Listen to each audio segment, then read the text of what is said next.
नमस्कार दोस्तों, मैं हूं योगेश कंसाना। आपका स्वागत है चंबल वाले यूट्यूब चैनल पर। साथियों, आज हम प्रतियोगिता दर्पण के एक लेख के बारे में यहाँ पर चर्चा करेंगे, जिसका अर्थ है अपनी असफलताओं के लिए दूसरों को उत्तरदायी ना ठहराएं। लेखक हैं साध्वी वैभवश्री आत्मा।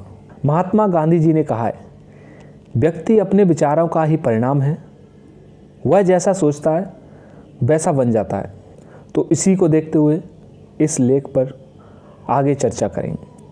अपनी ज़िंदगी जैसी भी है, उसकी संपूर्ण जिम्मेदारी हमारी अपनी है, चाहे हमारा मनोमस्तिष्क कितने ही दर्द क्यों ना दे।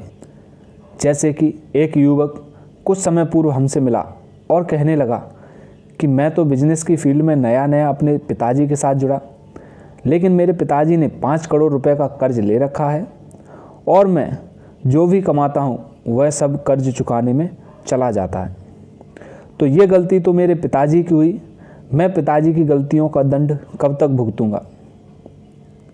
हमने कहा, भैया ऐसा उथले तौर पर देखने पर प्रतीत होता है जो पिताजी की गलती है कि उन्होंने कर्ज लिया और तुम्हें उनके कर्ज का भुगतान करना पड़ रहा है, पर हकीकत यह है कि तुम भी उसमें भागीदार हो ही। अगर पिताजी द्वारा अर्जित लाभ तुम्हें मिलता है तो कुछ शिकायत नहीं होती, तो पिताजी को हुई हानि उठाने पर तुम्हें शिकायत क्यों।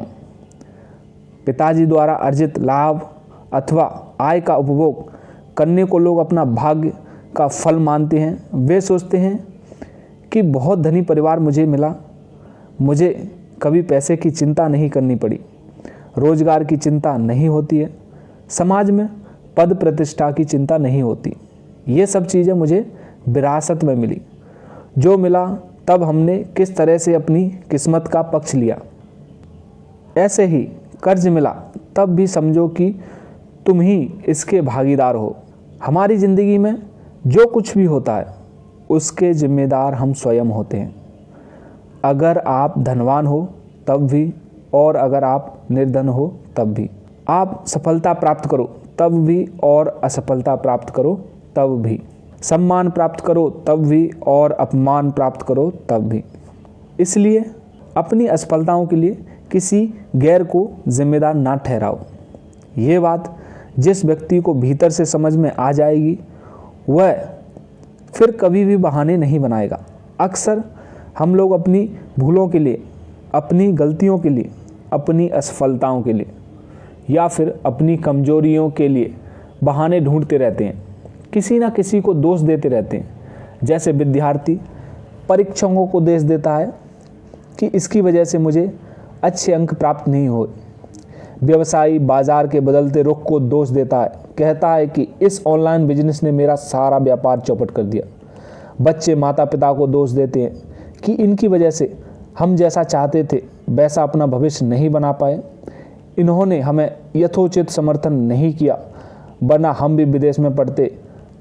माता पिता बच्चों को दोष देते हैं कि इनकी वजह से हमारे परिवार में मतभेद बढ़े, हम 3 पीढ़ी से साथ रहते आ रहे थे, इस नई पीढ़ी ने आकर कितने नए धंधे शुरू कर दिए कि अब हम सब अलग अलग हो गए। कहने का तात्पर्य है कि हर कोई एक दूसरे के सिर पर सेहरा बांध रहा है, एक दूसरे के सिर पर टोपी बांध रहा है, एक दूसरे को चूना लगा रहा है। हर कोई एक दूसरे को जिम्मेदार ठहरा करके अपने आप से मुकरना चाह रहा है, परंतु जिंदगी शाश्वत सत्य है कि हम जो भी कुछ हैं उसके जिम्मेदार हम स्वयं हैं।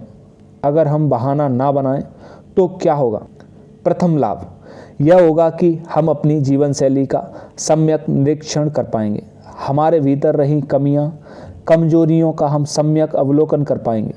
देख पाएंगे कि अगर असफलता है या सफलता है तो इसमें मेरे साथ में कौन से कारक काम कर रहे हैं, मेरे भीतर ऐसी कौन सी सोच है, विचार शैली है, या मेरी किस तरह की आदतें हैं कि मैं असफल होता जा रहा हूँ। अपनी असफलता के कारणों को हम खुद अपने भीतर खोजेंगे और तब पता लगेगा कि हो सकता है कि मैं ही समय का सही प्रबंधन नहीं कर पाया हूँ, अपनी क्षमताओं का भरपूर विश्वास नहीं कर पाया, अपने वातावरण से सहयोग नहीं ले पाया। प्राप्त साधनों का सदुपयोग नहीं कर पाया, अपने आप को समय समय पर अद्यतन या उच्चीकृत नहीं करता रहा। यही कारण है कि मैं अपने विषय क्षेत्र में कमज़ोर साबित हुआ। अपना सम्यक निरीक्षण व्यक्ति को अपनी कमजोरियों से मुक्त होने में सर्वाधिक महत्वपूर्ण कदम है।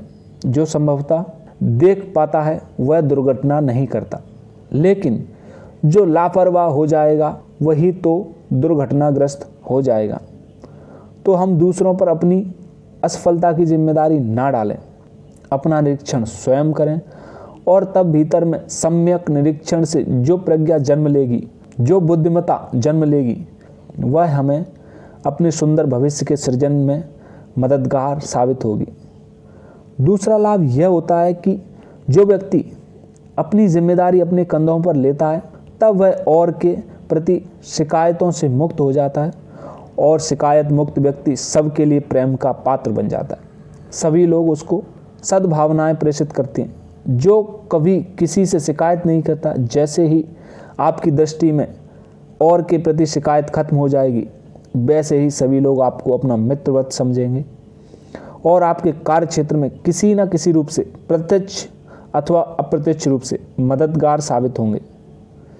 इसलिए तो शिकायत रहित जीतना, प्रेमपूर्ण जीतना, जहाँ भी जाते हैं वहाँ सबका विश्वास, सम्मान और श्रद्धा पाते हैं और विकसित होते जाते हैं। सफलता मात्र आपकी कार्यकुशलता पर ही निर्भर नहीं करती, बल्कि आपके सुंदर व्यक्तित्व पर भी निर्भर करती है।